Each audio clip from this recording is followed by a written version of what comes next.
Hello friends, welcome to my YouTube channel KL study. Friends, target CTET 2022 EVS की हमारी class number 27 रहेगी और इसमें हम नेक्स्ट टॉपिक को करने वाले हैं ग्रीन हाउस प्रभाव। ठीक है, पिछली बार जो आपका सीटेट का एग्जाम्स हुआ था उसमें काफ़ी मात्रा में से क्वेश्चन पूछे गए थे। क्वेश्चन क्या था? क्वेश्चन था कि निम्न में से कौन सी एक ग्रीन हाउस गैस है या फिर कौन सी ग्रीन हाउस गैस नहीं है। इस तरह से क्वेश्चन पूछे जाते हैं। ठीक है, और ग्रीन हाउस प्रभाव होता क्या है ये आपको जानना जरूरी है। ठीक है, तो सबसे पहले ये हमारा टॉपिक 19 रहेगा और क्लास नंबर 27। इससे पहले हमारी 26 क्लासेस हो गई हैं जिसमें हमने आपको सारा एनसीईआरटी बेस्ड आपके सिलेबस के अकॉर्डिंग सिलेबस करवा रखा है। ठीक है, तो आप प्ले लिस्ट में जाकर वो क्लासेस देख लीजिए, आपका कोई भी क्वेश्चन यहाँ से गलत नहीं होगा। ठीक है, आइए देखते हैं ग्रीन हाउस प्रभाव होता क्या है।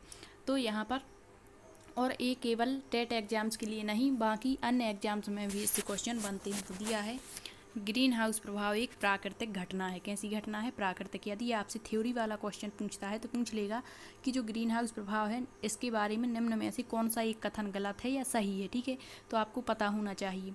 तो जो ग्रीन हाउस प्रभाव है वो एक कैसी घटना है? प्राकृतिक, मतलब प्रकृति के द्वारा घटित होने वाली घटना है, ना कि कृत्रिम। ठीक है, तो याद रखना, जो वायुमंडल को गर्म बनाए रखने में मदद करती है। तो ग्रीन हाउस प्रभाव, सीधी बात आपको याद रखना है कि यह हमारे वायुमंडल जो होता है इसको गर्म रखने में क्या करता है? मदद करता है। इसी कारण पृथ्वी पर जीवन संभव है। यदि ग्रीन हाउस प्रभाव भी ना हो तो जीवन संभव नहीं होगा। ठीक है, तो याद रखना ग्रीन हाउस प्रभाव कैसी घटना होती है? एक प्राकृतिक घटना, और यह हमारे वायुमंडल को गर्म रखने में मदद करती है और इसी कारण पृथ्वी पर जीवन संभव होता है। अब आगे देखते हैं, ग्रीन हाउस में सूर्य की ओर से आने वाली जो ऊर्जा होती है, मतलब सूर्य से जो ऊर्जा आती है प्रकाश किरणों के रूप में आती है। ठीक है, और एक सतह को पार करके, मतलब जो हमारी सतह होती हैं, आपने वायुमंडल पढ़ा होगा, इसमें आपने पढ़ा होगा क्षोमंडल, समताप मंडल, आयन मंडल, मध्य मंडल, ठीक है, वाहमंडल। तो यहाँ पर क्या दिया है कि जो ग्रीन हाउस प्रभाव है इसमें सूर्य से आने वाली जो ऊर्जा है वो प्रकाश किरणों के रूप में एक सतह को पार करके ग्रीन हाउस तक आती है। ग्रीन हाउस तक क्या आती हैं? सूर्य की किरणें आती हैं, और इस सूर्य से आने वाली जो ऊर्जा है इसका कुछ भाग तो क्या होता है? अवशोषित कर लिया जाता है मिट्टी, पेड़ पौधे और ग्रीन हाउस के कुछ अन्य साधनों द्वारा, और जबकि कुछ भाग जो है वो वापस चला जाता है। ठीक है, तो ये याद रखना कि जो ग्रीन हाउस है इसमें सूर्य से आने वाली ऊर्जा जो प्रकाश किरणों के रूप में होती है इसको ग्रीन हाउस तक आती है और एक सतह के द्वारा इसे अवशोषित कर लिया जाता है। और अवशोषित करने वाले मतलब साधन क्या होते हैं? तो मिट्टी होती है, पेड़ पौधे और अन्य जो ग्रीन हाउस के साधन होते हैं सारे इसको अवशोषित करते हैं। और इस अवशोषित जो ऊर्जा है, मतलब जो अवशोषित की है इनने ऊर्जा, उसका अधिकतम भाग किस में परिवर्तित हो जाता है? ऊष्मा में। अब आपको ऊष्मा का ऊष्मा गतिकी का नियम आपने पढ़ा होगा तो पता होगा, जो ऊष्मा होती है इसको ना तो उत्पन्न किया जा सकता है ना ही नष्ट किया जा सकता है, बस इसे एक रूप से दूसरे रूप में परिवर्तित करते हैं। ठीक है, तो यहाँ पर जो अवशोषित ऊर्जा इसने की है इन साधनों ने, इनके द्वारा अधिकतम भाग किस में परिवर्तित हो गया? यहाँ पर ऊष्मा में।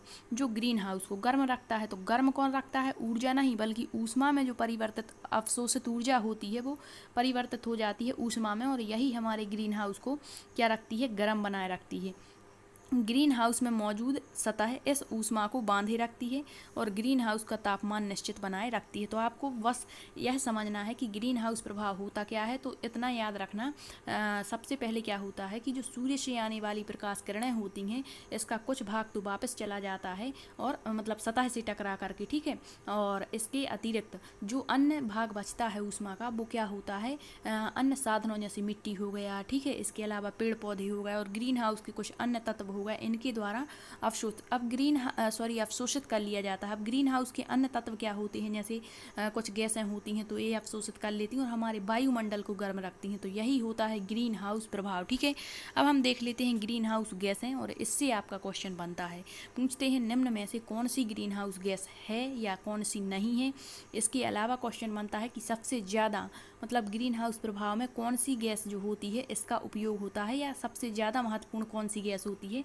तो ये भी आपको याद रखना है। तो ग्रीन हाउस गैसें ये सारी हैं और ये आपको याद रखना है। इसके अलावा जो भी आपको गैस का नाम देंगे वो ग्रीन हाउस में नहीं आएगी। ठीक है, तो सबसे पहले भाप, मतलब जो जल होता है, सबसे ज़्यादा महत्वपूर्ण जो ग्रीन हाउस गैस होती है वो हमारी भाप ही होती है।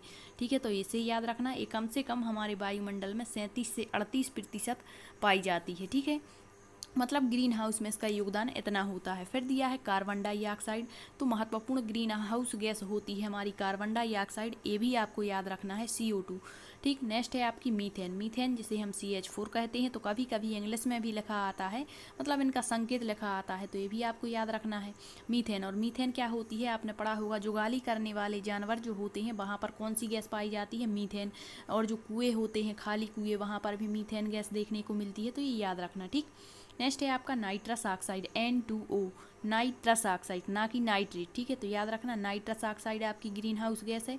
ओजोन, O3 जो है, ये भी हमारी ओजोन जो है क्या है, ग्रीन हाउस गैस है। और ओजोन परत की जो मोटाई है वो किस में मापते हैं, ये भी क्वेश्चन बना था, तो ये मापते हैं डाप्सन में।